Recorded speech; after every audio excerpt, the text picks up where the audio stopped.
right. Thank you, Mabel. So hi, good afternoon, everybody. I hope everybody can hear me well and clear. Please just point out to Mabel if the connection on my side is not very clear or I get cut off from time to time. And so you can let her know to remind me to repeat myself in case you miss something or I accidentally miss over something due to the connection issue. So today, this will be a platform training for the Springernature platform for you, the users of University Malaysia Terengganu.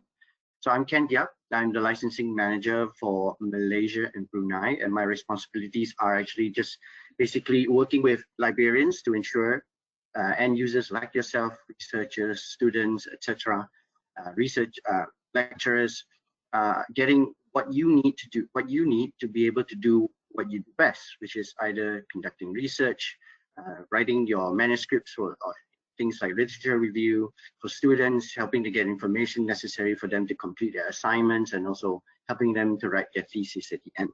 So it's just some background in terms of what's available for as users from UNT from Springernature. At the moment, from the platform Springerlink, you guys have access to 1,500 Springer, Palgrave, and other society-based journals that publish with Springer on the Springerlink platform, with varying years of content, and most of them typically ranging from as old as, manuscripts published from 1997 all the way to the current year here in 2020. Also, very important to note as well, and that the UMT library has also provided to its users a very large collection of Springer ebooks from many different copyright years, some as old as a couple of decades ago, all the way up to very, very recent published titles as well. And there are a total of 47,000, over 47,000 over books that includes things like textbooks, professional titles, what we call encyclopedias, monographs, or even chapter books as well, from different kinds of subject areas, including those from the physical sciences side, like science and technology and engineering and medicine, all the way to those in the social sciences side as well, including the likes of humanities, religion, political science, business, marketing, and etc. Right? So for the purpose of the training, I will actually go ahead and turn off my webcam just in case connect face towards the end of this presentation, just in case. This training, before we head over to the platform, there are a few things that I wanted to use as a precursor to the training itself. So I've devised two different hypothetical scenarios for today's training. The first one where it is, and they're both based on potential, a scenario where a student or a researcher is looking to do some research on a certain area. And the first one we're going to use today is actually I've devised is the environmental impact of overfishing of fish species in coastal waters of Malaysia. And then the other one is more on the social sciences side, which I've titled Consumer Receptiveness Towards Targeted Online Marketing Ads and Their Effectiveness on Converting Leads to Transactional Customers. So by using these two examples, hopefully I'll be able to touch on the different functions, the different things you could do on the platform, and how the platform itself and the resources on top of it would be able to make your life easier whenever you're trying to do what it is that you've come to the platform in the first place. All right. So I've been asked to remind everybody as well that before we proceed to the actual Springerlink platform, that you, especially when with the current situation where a lot of us are working away from campus or are forced to work at home or to do research at home, and even and for those of you who are teaching and learning, you are very heavily reliant on the digital resources that are brought to you by your individual library. So for UMT, right, please always remember to first visit your library website, which is here, psnz.umt.edu.my. And the first thing you should do is always go to your e-resources page, click on it. All right. Although there is a list of all of the different databases and journals that are currently subscribed by library, because most, if not all of us that are on the call right now are actually operating from our homes or from a distant location, not connected to the network of the university, please always remember to log into your Easy Proxy portal first, all right, by putting your username and passwords. And I believe if you don't, if you're unsure of the details for this particular login process, you can always reach out to your librarians. There's also a chatbot over here, or you can, if you know a librarian per se, you can always reach out to them to help you resolve these issues. And it's very important you do so, because the following steps that we are going to go on to now would not work or would not work properly if you do not go through this process at first. Once you've logged in, you'll be redirected to the e-resources page again. I'll show you here. And from there, you'll be able to see a list of, again, all of the different databases that are subscribed by UT. So SpringerLink is actually down here. If you click on it and you see this hyperlink over here, it would then redirect you to SpringerLink homepage. Okay, so this is where we begin. So the first thing I would like everybody to take note of, and to maybe perhaps one of the few things to remember from this training, is of course the URL for the database itself. So on Google, you could just Google SpringerLink and be the first of the search query return to be listed at the top, and you click on it and you'll be here. But specifically, its URL is actually link.springer.com. This is not to be confused with another Springer homepage, which is springer.com. That one is usually meant on the commercial side. So if you're looking for resources like journal articles and ebooks, like what we are here doing today, make sure you come to the right platform, which is link.springer.com. Right? Next, if you had logged on to your Easy Proxy website, and or if you had been registered as an authenticated user in the past, and you're still having those access logged in due to your browser remembering your access as a user, as an authenticated user, you should be able to see this box over here in purple, right? If you are looking at this box, and I encourage all of you to actually play along or to do your own experimentation or practice a little while I'm also explaining how this is done. Perhaps you can just practice doing what I'm doing at using your own search terms, etc. while I'm doing this. So if you've seen this box in purple, this means that you have logged in correctly. All right. This should mean that if you scroll to the bottom of the page, you would see that you would be a recognized user of University Malaysia Trungkang. So there should be some wording that at the bottom here says logged in as an affiliate of University Malaysia Trungkang. Okay, so that's very important. Why, again, you must ensure that you log in through the Easy Proxy access, especially when you are utilizing this platform from a mobile device, or from your home Wi-Fi, or from even an internet cafe somewhere else. Okay, moving on. So let me just first explain a little bit about this homepage itself. So this platform is designed in a way where it's not supposed to be complicated. In fact, I think if you had enough time to play around with it, to press all of the different buttons and the links and to try out, do a little practice here and there, I would imagine most of us would have the ability to perhaps utilize 80% of all of the functionality on this platform itself without even having to go to any official or proper training. Well, that's the whole purpose of platforms like this. It's not aimed at making it difficult. In fact, it's aimed at the total opposite, which is to make life more simpler and easier and time-saving for very busy people like lecturers and researchers as yourself. Right? So perhaps the next thing that I would recommend, but this is not necessarily a must to do, is that you could create a what you call a profile for yourself on SpringerLink by clicking on the top here, which says sign up or login. So click on it. All right. If you don't have an account, if you've never registered before, you can go ahead and fill in the information. And all it requires actually is a working email address and a password that you could use to log in again.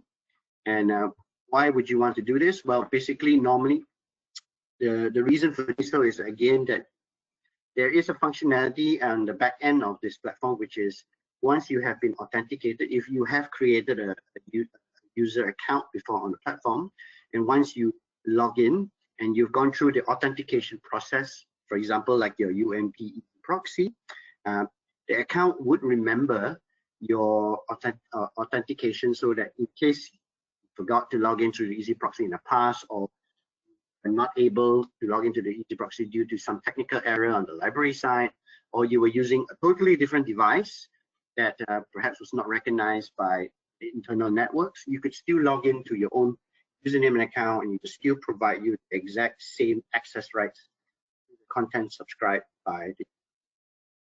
Okay. So those are just some of the important reminders. Now we can move on to the functionalities of the platform itself. So the platform on the home page is divided into three main areas. First of which is the search bar at the top.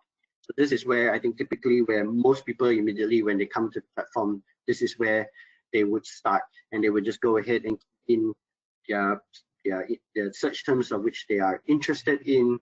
But I always caution that this is not necessarily the best strategy to use unless you already know what you're doing and you understand how the formula of which how the platform utilizes those search terms to look for the right kinds of manuscripts or chapters that you are actually really looking for, or else what would happen is you would end up with just an enormous amount of possibly related content, but you would spend too much time sorting through it and then not really having in the end the right information you look for, and you would probably waste too much time by then, and that would have caused a lot of frustration as well.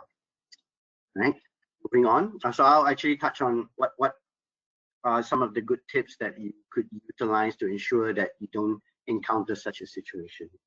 The next part is this menu on the left hand side of the page, where we've actually divided the content, all of the different types of content, into its subject matter categories. So as you can see, I believe there are over 21 different subject areas that I believe pretty much covers almost everything under the sun. And I'm also pretty sure that it also covers most, if not all, of the different subject disciplines that are both researched or taught in UMT. All right. Moving on, and finally to the third part, which is more towards the middle right section of the page, you can see that we've also provided links to the different types of content that are available on Springernature itself. So there's a link to just the journals. If you want to see only journals, books, this is for series of books. These are for protocols or lab experimentation protocols, step-by-step procedures on how to achieve a certain experiment outcome, for example. Reference works, or some people know them as encyclopedias, exemplified by this particular one at the bottom, and also conference proceedings, which are also fairly popular amongst researchers. If we scroll to the bottom here, as of today, so this is a live number. This number is updated every time a new chapter, a book, conference proceeding, or an encyclopedia is updated.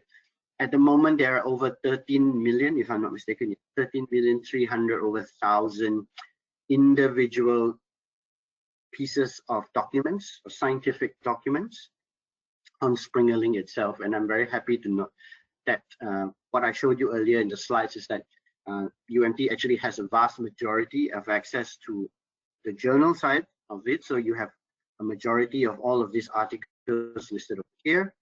And you also have quite a large chunk of all chapters, the conference papers, and the reference works as well. So again, the library has done a very good job in trying to cover as many bases as possible for you guys to be able to do what you do best. So going back to the hypothetical scenarios, right? So the first one that I'm going to try and use today again is the environmental impact of overfishing of native fish species in coastal waters of Asia. So I think when trying to look for information, and the whole purpose of going to platforms like Springernature is for you to go there and get information. You're looking for information either to support your hypothesis, looking for other research done to help you in your literature review, to help you to support your ideas and thoughts or your potential experimental outcomes that you're looking for. And by doing so, I think the first step is not necessarily to immediately drill down to what you think you may be specifically looking for. And that tends to be a potential trap that a lot of young and early researchers, or perhaps, for example, undergraduate students who are first exposed to these kinds of platforms, is that they immediately go and take, for example, their assignment title or that entire title that I had earlier and just go ahead and copy and paste it. So what tends to happen if, for example, if I did that, and I think a lot of it already know this, is that what you will get in the end is a mishmash of different things that are not necessarily exactly related to what you are looking for. And the important point to note is that we need to look at context rather than a word-by-word explanation of exactly what you're looking for, because of the way how the formula of the search bars and how the information is stored on the platforms, not just here on Springerlink, but also all of the other platforms are managed or the way they're set up. So for example, if as what I just did, I just copy paste the entire line and I received 915 results. Now this is actually quite good, because in most of the cases where you had a very complicated, very specific title, for example, of a research procedure, what you often get is almost zero or almost zero results, and that is what is quite commonly found as a complaint or a feedback that we get a lot from younger researchers, where they straight away say that, well, I tried to look for something on your platform, on Springerlink, for example, or even on many other platforms, and I was not able to find a single article that was related.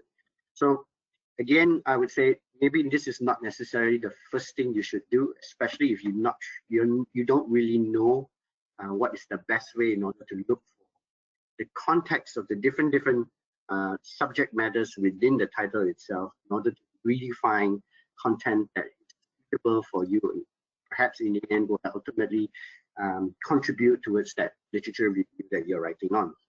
So my way that I find that that tends to be what works best for me, and also I've also learned from several other more experienced researchers out there, is to look at it from a funnel effect. So if you understand the shape of a funnel, it starts very wide and then it narrows towards the bottom, and that to me is how research looking for literature review should really be done. Although it sounds a bit counterintuitive, because when I was talking earlier about how you should be saving time and doing things quickly, but I also think that it helps to give a better understanding of what exactly you are looking for. So typically what I would tend to do is, for example, if I was in this scenario right now, I'm looking for journal articles to help me support, to learn a little bit more about the context of what I'm doing. One way I could start is by first, if I came to this platform, I could utilize this feature here by clicking on the journals first, right? And then what you will see is that there is this page where it returns all of the results, of which these are the 3,650 different individual journals that are currently hosted on Springerlink.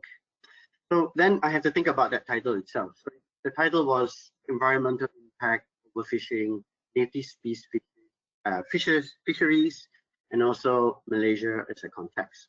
So if I look at this on the left-hand side of the page, you can see that there is a what you call a filter function, where by clicking on the journal link that I did on the previous page, I've actually already pre-filtered all of the journal-only content, which is how I've arrived at this 365, right? So next thing I could do is perhaps look at the individual disciplines. So if I click all, for example, I could scroll down and look at the different types of subject matters that I think more falls into the context of what I'm looking for. So maybe perhaps based on that title, I'm looking at things like life sciences, right? So what that has done is actually it's narrowed down that 3,000 over results into 379. This again is in the effect of the funnel effect that I mentioned earlier. So you start large, you try to narrow down to exactly what you're. And then if once I've already filtered the discipline to perhaps something that I'm more looking for, let's look at the subdiscipline. So environmental impact, overfishing, um, coastal waters, etc., etc. So I may be looking at things like, for example, freshwater and marine. When I've done that, I've narrowed the list even further from 379 to only 29. So I think this is one good practice that I think that we should start with. And it also gives you an idea as a researcher what's available out there in terms of literature in your subject discipline or your area of research. As I think, believe not all of us are extremely aware of every single journal or every single kind of resource, every single book that's available in the world of science. So this also provides a good way of looking at what are the different kinds of journals that are out there that possibly may be related to what I'm looking at. So by just scrolling down this list, I can see already several that have titles that are slightly related or maybe quite related to exactly what I'm looking for. You can also filter the list, 39, by making sure that the list only gives you the latest content by sorting it through newest first. All right, you can also amend the date of publish in case you're only looking at journals that have a publication from a certain year to another year. All right, so just by taking one example, I'm going to use this one, I think, which I saw earlier, reviews in fish biology and fisheries. Going inside of it, just taking into context the title that I'm looking at, and then comparing that to the journal itself and seeing whether or not this is something that's worth my time to look at and to see whether or not I would be able potentially to find an information that may be valuable to me, my literature review or my assignments or my thesis writing on. So this is now the homepage for a journal, right? So you can see that there is the title of the front cover of the journal. If there was a physical copy, you can find in your library, the title itself. There are some quick links over here, and also a short description of what the journal is all about. And by reading, for example, Reviews in Fish Biology and Fisheries is a quarterly international journal which publishes original and peer and review articles on varied aspects of fisheries biology. And the subject matter is focused including on evolutionary biology, biography, etc. I can then begin to understand whether or not this title is again relevant or not relevant to me. So typically, if you start to see information where it contradicts or is completely in tangent on what you should be reading, or is not of your interest at all, even if it's purely on the basis of just gaining more knowledge on the areas that you're looking at, then you could just perhaps go back to this step and look at another journal. So let's say in this context, I feel that yes, this journal looks a little bit interesting. And I think to know a little bit more, it'd be good to also look at the aims and scope, which you can click at the top of the page. So by going in again, this provides a little bit more in-depth information on the types of papers that are published in this journal, what areas they're looking at, and also for those of you who are intending to submit manuscripts in the future to journals that you cite, as I found that there is quite a common practice for Malaysia, is that whether or not in the end, ultimately, after the long process of writing a manuscript, is this title one of the potential titles that I might also be thinking about submitting my manuscript into, because it has a lot of relevant information towards the kind of work I've been doing and I've been writing in my own manuscript, for example. All right, so that's one useful function here on the journal homepage. So let's go back there. Scrolling a little bit further down, you can see who is the editor-in-chief, whether or not this journal, for example, has an open access option. So for those of you who are familiar, there are several types of open access options for authors in order to publish their content in either green or gold open access. So this one says hybrid, so which means this journal accepts both the traditional paid, we call it paywall type manuscript, meaning for authors, there's no cost publication, but if you want to make it an open access paper, you could do so individually still publishing in this journal, right? You can also see the impact factor, which was last recorded, and this was reported in 2018. So this journal has a 3.506 impact factor. It's actually the 2-year impact factor. You can see the 5-year impact factor over here. For those of you who are interested to know, for example, how long it takes if I were to submit a paper to this journal, and how long it takes for them to let me know, for example, if my paper was first accepted or rejected. This one says 43 days, and it's going to be different for every single title, even they are all under the same publisher. Also, you can see here 222 days for submission to acceptance. So this means after your manuscript has been submitted and it's been accepted, gone through peer review, made revisions, on average, it takes 222 days all the way to the end where it gets finally accepted and then it goes into preprint process. And also look at the popularity of the journal itself, on how many downloads there are since for the year 2019. Also just to help you gauge on perhaps how many other researchers around the world are also looking at the articles within this journal, right? And if we scroll a little bit lower, there's a link for you here for you to scroll to open all of the different volumes of this title. So this one has started publishing with us since 1991, volume 1, as you can see. And the latest one is obviously 20, which is the March issue, which is the first issue of the year. If you click on that, it will bring you to the list of all of the individual articles that are published in this volume 30, issue 1 of March. Okay. Just before we go there, go in deeper into the individual articles. We can look at the latest articles again. This is where I, in this hypothetical, start to gauge whether or not this journal is relevant or not relevant, what I would be looking for in terms of topic, context of the information, and other things that I think may be relevant to my research. If you scroll again a little bit more to the bottom, you can see further more information about its ISSN and also whether or not it's indexed. I think for Malaysia, what's very important is either not it's indexed in Scopus or ISI. So for this one, you can see it is for both, perhaps something very useful in order for some of us who are utilizing some of this indexation to ensure that this journal, for example, is either in Q1 or Q2 on its subject category hierarchy.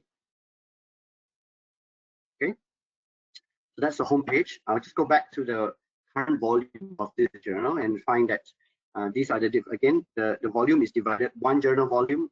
The volumes are divided into different papers. So these are the individual manuscripts within each of the published volumes. You can see all listed as different types of paper. This journal accepts different types of papers, reviews, and there are original research papers here. Sometimes you also get commentaries and also editorial publishing pieces where perhaps there is some commentary written by the editor himself. So by clicking, let's say I find this journal, for example, as, and maybe the thing that I feel that it would be interested further, I just click on it, and that should bring me to the HTML version of this paper itself, right? So what you're looking at here is a live version of the article, The Future Barriers of Trapping Methods in the Sea, Lamprey, etc., etc. And this is, you can only see this version if you were connected to the internet, because this is a live version. And one of the great features of this particular live version is that it amends itself in terms of, for example, number of words per line and how the different sections of the page is lined up and fits into whatever device that you're using. So if you had, for example, you're using a standard 14-inch laptop, you'll be seeing exactly what what I'm seeing right now. Or if you were using a mobile device like your phone, for example, you'd be actually seeing a more rearranged version whereby the platform is smart enough to help to prioritize certain sections that are more relevant or important to be looking at. So perhaps on your mobile phone, what you'll be seeing is you won't necessarily see this right-hand side of this page, but you'll be able to read more in larger font, for example, this abstract portion here, right? And if you were using perhaps, for example, a large screen TV to connect through a browser on the internet, then this will all get arranged in a much larger format as well. So that's one of the advantages of this HTML format. Another great advantage is that you can see that it has different kinds of features on the right hand side. So you can scroll through very quickly to the different sections of the journal article just by using this feature and then scrolling very quickly. So when you're doing your literature review and just researching for different information, typically what you want to look at is, okay, read the abstract a little bit, understand, okay, maybe there are some points here that I could use in this paper, look at the introduction, and then perhaps go all the way to the summary and see whether or not it is maybe performing the same kind of experiment or has a similar outcome, but in a different context, in a different country that you could still use for your paper. All right, so that's one of the features of this HTML format. You also get to see through the HTML format the full-size images or tables or graphs, like the one that I showed you, like the one I'm showing here. These are the exact same files that are submitted by the author when they submit their manuscripts to be published. So again, instead of looking at, for example, a traditional PDF format, this particular image in a PDF would be quite small, it would be quite squished, and you wouldn't be able to necessarily get the crisp images of it. This may not be so important to those of us. For example, this image is just purely of a map, although it is still quite detailed. But for those of us who are perhaps working in the life science area, or if you're looking at microscopic images where every single detail is so important, and which is why the authors themselves submit high resolution photos in order to support the findings of their papers, you would be able to get those same high resolution images by going to this HTML format as compared to PDF, right? So also there's the reference list at the bottom, whereby if there are direct links, it will immediately bring you to those, even if those articles are not published on SpringerLink. Okay. So I think what's also important to note is that if you were using citation tools, so you could also use the platform in order to download a citation file. So very simply, just click on this. You can then just download the citation based on the format that you're looking for, then upload that file itself into your manuscript manager, things like ReadCube, Mendeley, etc., whichever ones you're using to help you best organize your list of literature review or your list of papers that you're going to be using for your citations. Okay. Well, yes, I forgot as well. All the way at the bottom of the article itself, there is this share this article. So we call this a share it link.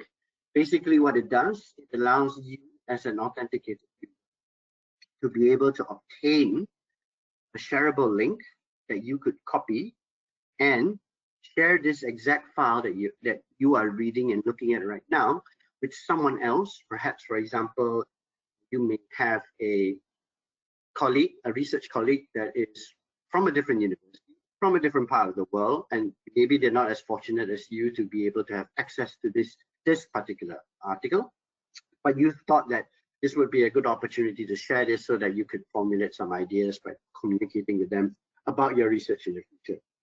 So in order to avoid the problem of piracy and what usually in the past you would have to download a copy and send it to them, making sure, or borrow a copy officially from the library, we've now provided this feature where you could just copy this link and then share it send it through social media or send it an email. Hey, why don't you take a look at this article, perhaps read it out just before our next meeting and we can discuss further. This really helps to provide for this concept of open science that Springernature is really pushing for, where we try not to prove as a hindrance to research itself. So if anyone within the group has access to an article still be shared legally without any copyright issue to the rest of them who do not necessarily have access. Okay, so those are some of the important features to note. And then lastly, what everybody usually tends to go for is click on this very bright blue and big download PDF button. Okay, so which I'll do that right now. And this, as you can see, will give you a copy of the text, all right, of the PDF. So it's not to say that PDFs are not great. In fact, they serve a good function themselves. First and foremost is usually they are typically very small in file size, easy to share with. Our PDFs also do not have DRM. So it's actually what that means is that, for example, you would like to cite a particular paragraph from this paper or to just rewrite some of it. No DRM means you could actually copy. For example, I'm not asking you to do this, but for example, the text on the file itself is readable and is selectable. So you can actually go ahead and, for example, if you want to isolate a certain image or paragraph that you use in your works, you could do so by using PDF copy. And then all of the formatting will still remain. There's another feature on the cross-ref on the PDF file itself, which is this cross-ref feature. If you click on it, you will be able to get information on the timeliness or up-to-dateness of this particular manuscript itself, whether or not, for example, is this the current copy? Has there been revisions made? Is there a newer version that perhaps I should be reading rather than this one that has perhaps already been retracted, etc. This is what cross-mark does. Very simply, just click on it and you will bring it here. It will tell you, yes, this document is the latest version, is current, etc. Okay. PDFs also have the metadata within them. So if you were to download a copy of this PDF, for example, and upload a copy of it into your manuscript manager, again, like your Mendeley, your review, or your EndNote, it would have all of the embedded metadata in it still functioning. For example, what that means is, for example, any of the citations that have been listed by the author are still working. The links to them are working. And if you click on them, you either be redirected to the reference itself, which is found on either SpringerLink or even externally on different hosting sites like Wiley Online Library, or Tim Francis Online, or etc. Okay, so as a reminder, our PDFs are DRM free. They are also unlimited. They're also ready for unlimited print and download. They're great access for, again, sharing with your classmates, sharing with your fellow researchers, with your research group, your lab, and don't have to worry about things copyright. If there were color images, they would remain colored within the PDF itself. So again, that helps to provide greater detail, especially when those details, it's just a difference between yellow or orange in the image, plays a very important role itself. Okay, so maybe what I would do is I would just check with Mabel. Mabel, do we have any questions? Or maybe perhaps this would be a good so far to perhaps just see whether there are any questions. Yeah, so far I don't see any question in the chat box. No, sorry, I've got one. Okay. Does SpringerLink have article translate function? For example, from English to Arabic? Okay, so I think I'm not exactly sure of the question in terms of whether do you mean translating perhaps, for example, this article that was published in English into Arabic. If that was your question, then I believe the answer is no. We in fact have only I think very few languages found on the platform itself. One of them, mainly and the vast majority, over maybe 90% of the content is in English, and that is because that's usually the most accepted global language in terms of scientific literature. There are certain German and I think Latin language titles, which means all of the publications in those titles are following those languages, but that's because usually that journal was started hundreds of years ago publishing in German or in Latin, and they've continued to do so up to today. As for if you were, for example, saying that if you were writing manuscript and you wanted to and you were perhaps writing it in your mother tongue, and if your mother tongue was Latin or Spanish or German, or in your case the question Arabic, is there a service in order to translate that from Arabic to English? And the answer to that is actually there is, but it's a separate service offered by Springernature as a whole. Maybe if I'm not mistaken, this is under the research, the nature research side. So if you're looking for more information on that, perhaps you could, if you're looking for more information on that particular service, it is like this. It's not necessarily handled by myself or Mabel. It's handled by our colleagues on the different side of the market. But if you're interested in finding out more about those, especially language translation services, maybe perhaps just leave a note on the chat box, and then maybe Mabel and I can get back to you with more information on that later. Yeah, Kent, if you don't mind me give extra explanation on this. I think translation really depends on what the purpose of the translation. If just as Ken said, if you want to polish or translate your original manuscript or book or whatever article into English, we have a service, like Ken said, under Nature Research Group. But if you are really looking for publishing with Springernature, sometimes our editors also look at the primary research of that particular articles or books.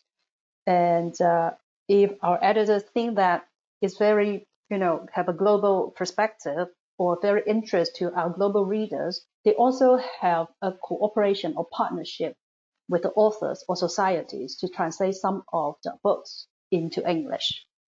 But I have your question, so maybe we can discuss it further after this presentation. Yeah, Ken, you can go on. No other questions, right? Okay, so no. I'll just proceed. Yeah, great.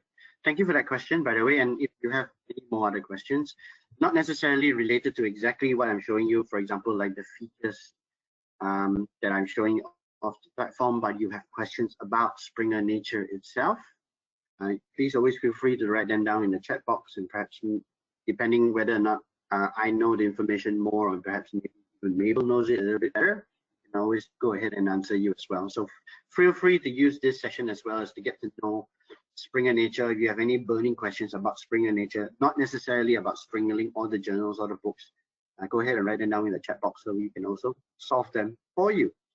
Okay, so moving on. So at this point, when we started with this topic about environmental impact of overfishing, etc., and I've gone through this process of the funnel effect, where starting at looking at just journals and seeing whether or not, and are there any kinds of journals, in fact, even in the area that I'm looking at. I've done through this step-by-step process. Yes, I found that there are journals that are looking at, but perhaps maybe there will be a lot of times where you encounter, okay, not necessarily the journal title seems right, or there are a few journal titles that seem right, but not necessarily exactly what I'm looking for, very, very, very specific. So then what I would then tend to do is I could then continue to search the journal itself. So by clicking on the search function earlier, so let me just repeat that. So your homepage of the journal, you see on the top right hand side, there's a search feature, you click on it.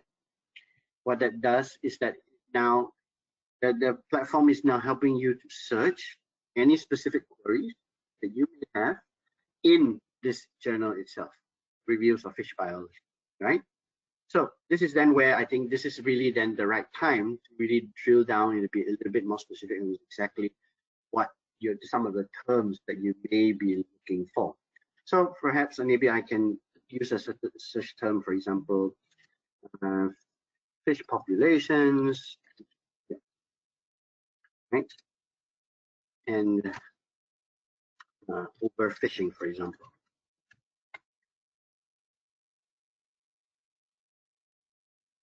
Right. So through this very simple process, and this is also where you start to have a little trial and error, and you play around with the search bar over here, where you ensure that the search terms that you're using, for example, fish populations, are exactly the terms that you're looking for. So if I go ahead and put fish, inverted commas, and overfishing inverted commas, what I will again get is 30 different articles from this fish reviews of in fish biology and fisheries. And that perhaps helps me to again save time instead of reading 1,000 over abstracts to figure out whether or not they are relevant or not. Let the platform, through the formula of searching, help you to narrow down to just 30. Now 30 is quite manageable for some. Some of us may think that nope, this is only one journal and 30 is still too much. What you can do is you can always then play around with the search feature. So by just using the different search queries, for example, fish population, overfishing, or an N, you will get different kinds of results, right?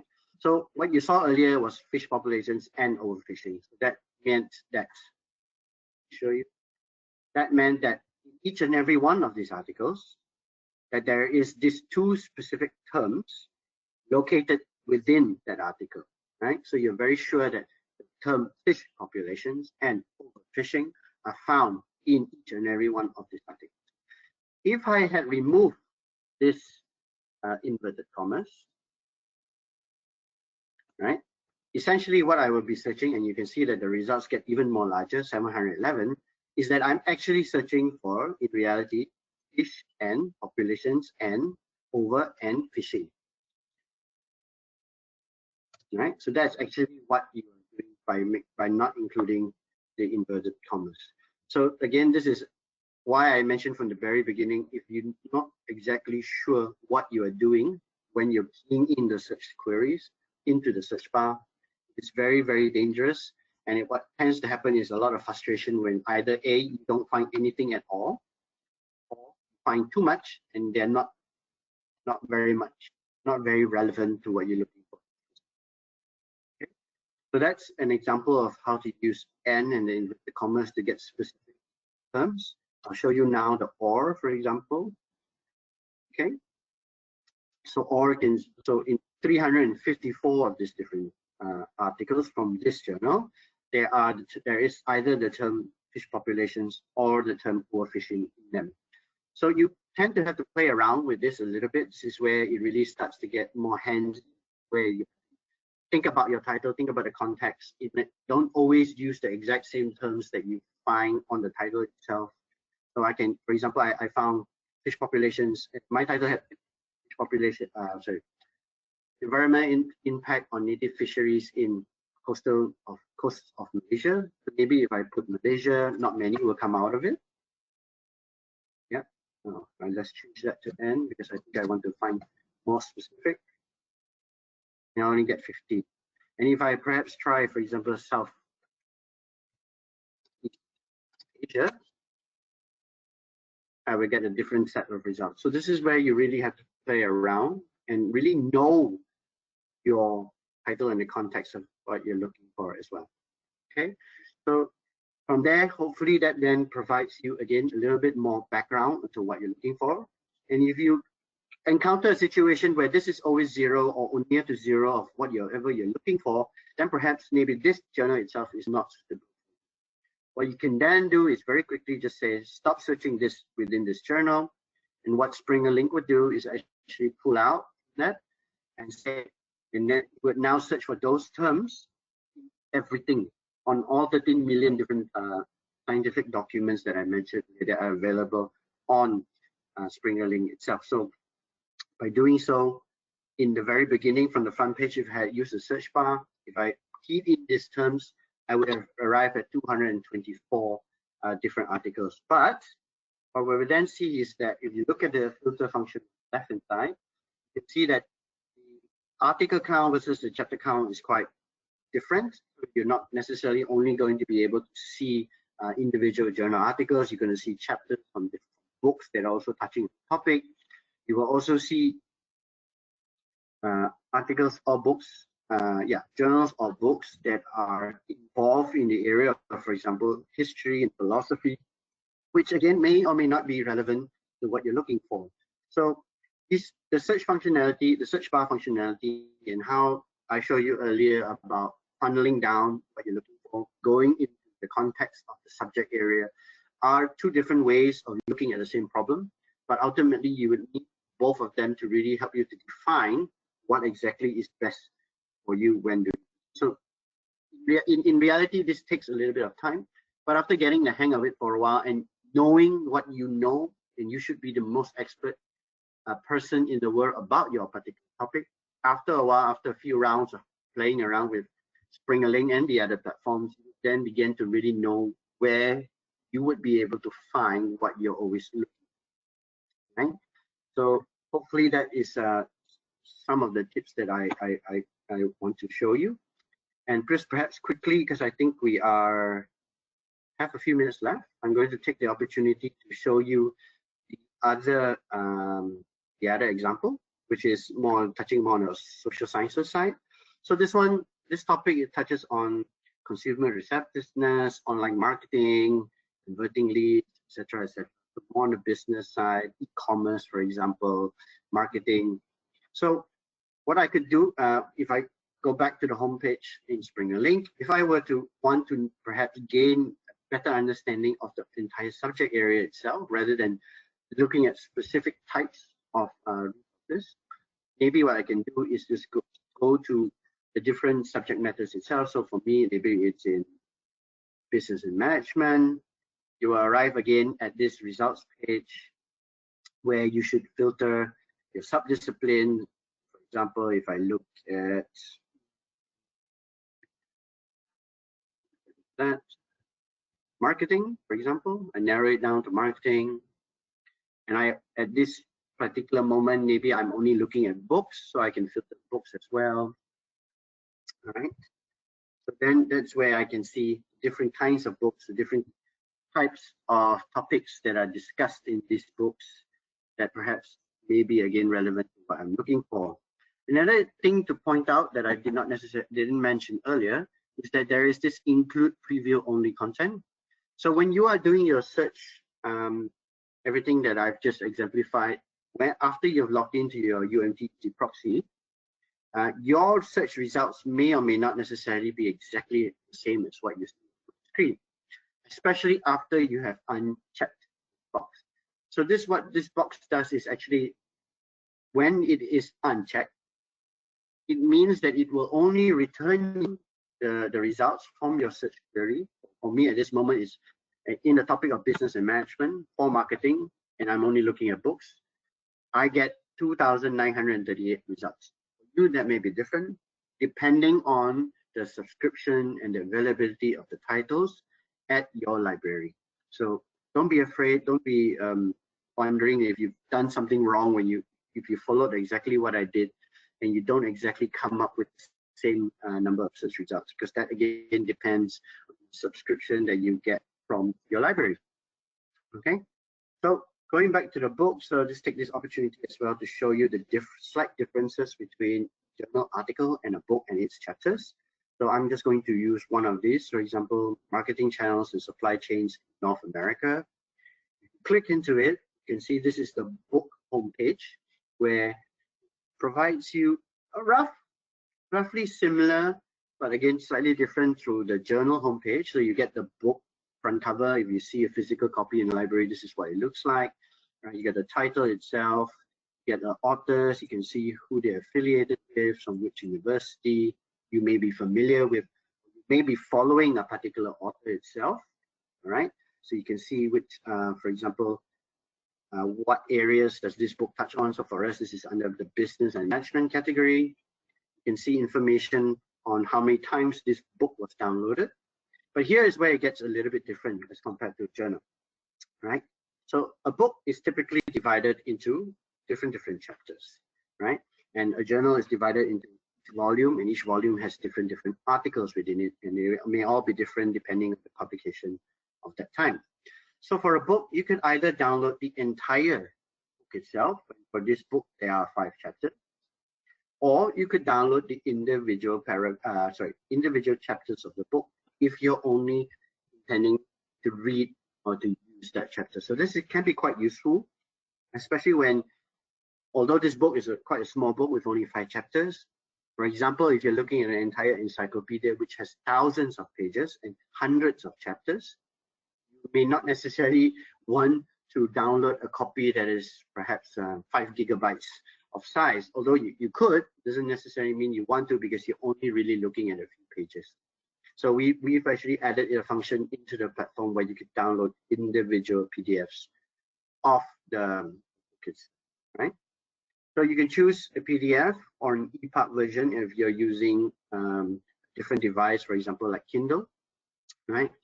And you can search within the book itself. So if you have a certain query like online marketing, we try, right? And then what happened is there are 4 different chapters within this 5-chapter book that touches on the term online marketing. Okay, so if I just go into one, I can see the abstract of the book, the abstract of the chapter, and also the actual text of the chapter itself. Now, this is a fairly recent publication, so this was only published not more than just over a month ago. But in older books, you may not necessarily see a HTML version of the chapter. You will maybe sometimes be asked to immediately download a copy of the book or the chapter itself, and this is due to some of these titles that we have on Springernature are as old as 200 over years old. So they are not yet translated into online, but they have already been scanned and they've come up with a machine readable version. That is what exactly you are downloading when you have downloaded a chapter. Okay, right? So just when you're at the chapter itself, so you also have the functionality of scrolling through the different sections of the chapter. There's a cite functionality over here, depending on what tools you're using. So again, is it Mendeley, EndNote, or etc. And just to be very careful as well, this link here on the right hand side says download book. This means the entire book. If you want to download just this specific chapter, you would then have to go back to the homepage here and then click the individual download PDF for this chapter. Okay, yeah. So I wanted to show you a little bit about more functionality about a book. So, but this particular book doesn't have that function, doesn't have that data. So I'm going to very quickly browse to a different book to show you some. To look at slightly to show you some interesting features on a book that is not usually found on other kind of book resources found on the internet. Just going to use an engineering book, for example. Okay. Let's see what is a good spot title.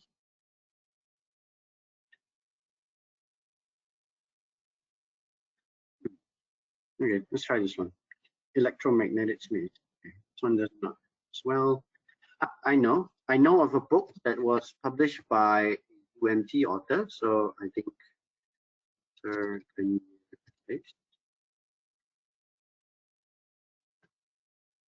sorry, spelled wrong. So, landscape. Sorry, just bear with me a moment.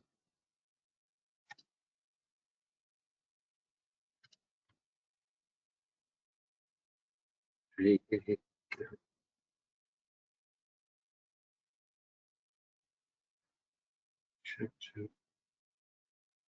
we go.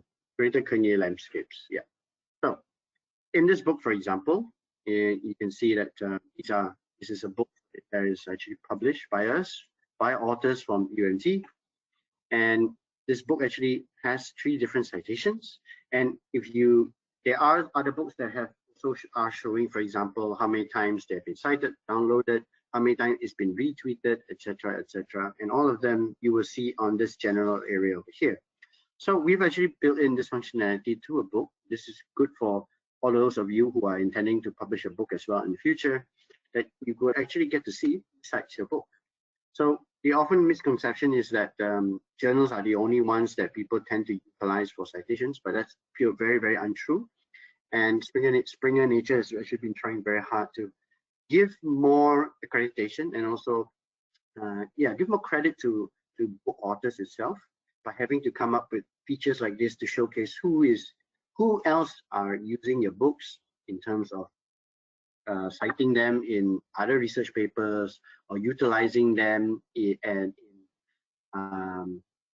official government enacted laws, or have they been mentioned on any social media? Have they been tweeted about by who in which part of the world?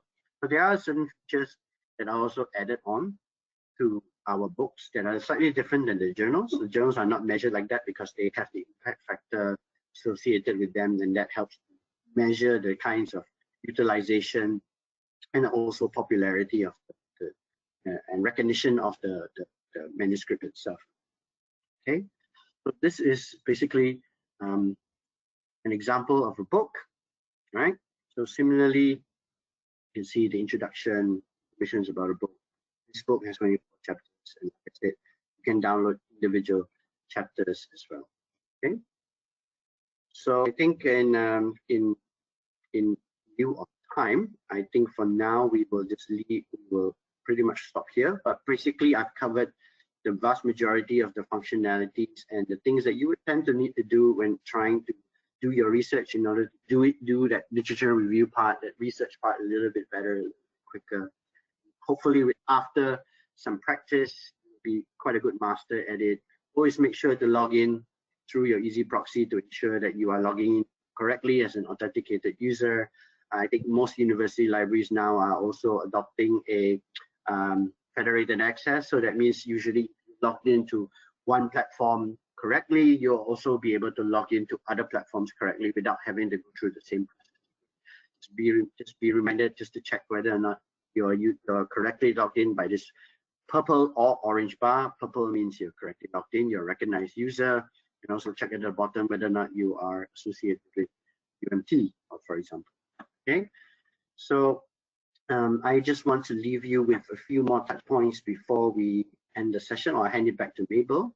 One of them is actually. Sorry, because there is a question. Oh, sorry, go ahead. Yeah, but I'm not sure if it is asked for us. I mean, it is appropriate for us to answer. It's about the book publishing. So the question is, how do I get invited in book chapter published by Springernature? How do they get the invitation to publish in book chapter? I see. Well, I am not exactly an expert in this matter. However, after speaking to many of our book publishing editors that are based also here in Southeast Asia, there are generally two ways about it.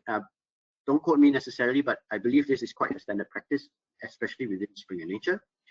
One of the ways is obviously the editor himself, if he comes up with an idea or he works with a primary author on a particular subject area that he thinks is void in the market at the moment. So there is, let's say, in the world of inorganic chemistry, and there's a particular area not being discussed heavily enough. There are not enough books, or there are a lot of journals, but not a lot of books in that area. Our book editors would typically go out and look for the best experts that they can find of that area and try and invite them to either contribute an entire monograph, or maybe you are an expert in this area, so you contribute a chapter, and then a different person, a different professor is expert in a different area and he contributes a chapter. So that's one way. So the editor themselves actually goes out, and this is what our editors actually do. They're very active in the market. They do visit lots of universities. We've in fact been part of several visiting editors from Springernature to UMT in the past as well, where they go there and they look for who they think are the most suitable authors to invite them to do it, to write those papers, to write those chapters. Second way is that actually if you think there is a need for a particular area and you feel that it's not being touched on or nobody's contributing to that area of science, you could actually submit a proposal to editors to discuss on whether or not you could write a book or a chapter. You could suggest yourself and your colleagues in different areas, or you have a a fellow professor in a different university who's maybe taking care a little bit more on the humanistic side of that area or the economic side of that area, and see whether or not propose that to our editors, and then see whether or not the editor thinks that that's a great idea and you guys can work on it. So it's generally two-way. There are two ways to it. Either they go out and they find you and by chance they say, hey, I think you're the best person, can you write it? And then you decide yes or no. Or if you think there is a need for it, you can also submit a proposal. And our editors do accept, are always on the lookout for great ideas on how to, or for new books, etc. So hopefully that answers that question. Mabel? Yeah. There is only one question. Yeah. Okay. Yeah. So, like I said, just before we end, just want to touch on a few things. So, Springernature, the namesake says that we are also responsible for the publication of the Nature Journal. So, hopefully, a lot of you are familiar with this title or this name, this brand. So, the Nature Journal. So, this is the #1 multidisciplinary scientific journal, really high impact factor, and everything that's published in it is highly influential and very fundamental to every single one of us in the world. This particular platform itself, nature.com, is publicly available. But at the moment, Nature is not necessarily subscribed at UNT. However, due to the coronavirus COVID-19 pandemic that's going around the world, and because a lot of research is actually published in Nature branded journals, Springernature has actually made the decision to make a lot of our coronavirus related content now freely and publicly available. And this again is to assist in the whole world, actually, to overcome this great problem that we have in the year of 2020. So if you're ever looking for information, you can either go to nature.com and just look at coronavirus related content. So for example, this one, coronavirus blood clot mystery, or you can just Google Springernature, or maybe we can send you some of this information in the follow-up email that will include the survey. And you can actually scroll through here and see all of the different individual articles itself published on Nature, on Springer, on BMC, or any other of our platforms for absolutely free, because we are trying to contribute. Everybody is trying to contribute in order to solve this great big problem. On top of that, Nature itself, the Nature platform itself, actually has two open access journals. The first of which is Scientific Reports here. So this is a fully open access journal that basically it accepts a very wide variety of topics, and its qualification manuscripts accepted is basically sound science, meaning as long as the research behind the science is solid, papers are accepted into this particular journal regardless of its topic itself. The second one is actually Nature Communications. So it's there we go, Nature Communications. So this is also an open access journal where it accepts different types of papers as well. So they're both high impact factor papers, but they're both open access. And regardless of whether or not your university library has a subscription to them, you can already immediately go in and utilize any of these journals, both of these journals and the contents within them, on top of the free coronavirus content that are published in other paid for, other subscription-based Nature branded journals. So in overall, I think there are literally thousands of articles free at the moment inside both Springer and Nature and BMC that you could utilize if you're trying to read up on that area as well, or if somehow you are related to the effort to combat COVID-19. And lastly, we've also made an initiative, because a lot of us are now forced to work from home, do research from home. If you are also a lecturer or a student, you're probably facing difficulties with primary reading material. So for example, textbooks. Springernature has also made 500 English language textbooks, some of our most popular, most utilized textbooks globally, freely available until July, if I'm not mistaken. So you could go into Springer Link itself, search for the title, and then download a copy for yourself. And hopefully that will help just tide over this time where a lot of us, I guess, are struggling with working from home or studying from home or researching from a distance situation. So I believe we can also send you information about this, or all you have to do is just Google Springernature free textbooks. You'll come to this site, you'll be able to download the title list, and all you have to do is just go back to Springer Link, search for the title itself exactly word by word like how I taught you, and then get a copy for yourself. You'll have that copy forever. Right. So I hope this is also good news for the library. It helps to contribute whatever we can in order to support everyone through this difficult time. Right. And with that said, I want to thank you for your time and your patience. If you have more questions, feel free to send them in now. If not, I think you can always write to your librarian or write to us directly so we can help answer any questions, even if they're not related to the platform itself. Anything to do with Springernature. If we're not the right people, we'll try to find the right appropriate person to get your queries answered. Okay, so with that said, I'm going to pass the session back to Mabel. Thank you, Ken. Through training on the sprinkling as well as nature, you can always send us your questions if you don't have it right now, but we are always here to answer your questions. From the questions we receive, we understand that you are not just looking for the useful resources for your research or study, but also looking for opportunity to publish your findings to the public. So we are planning a publishing talk for Southeast Asia in mid-June, and definitely we will invite UMT researchers or authors to join. So please keep an eye on our announcement or from UMT Library announcement on the date of the publishing talk. Last but not the least, after this presentation, you will receive an email in which will include a certificate of attending this training as well as a survey. Really appreciate if you can spend a few minutes to fill in the survey because that will help us understand the situation, especially under COVID-19 and how Springernature can support you in the future. I don't see any questions. So if there is no more questions, thank you very much for attending this training. Looking forward to talk to you in the future. Thank you. Thank you, everybody. Have a good day and stay safe. Bye-bye. Bye.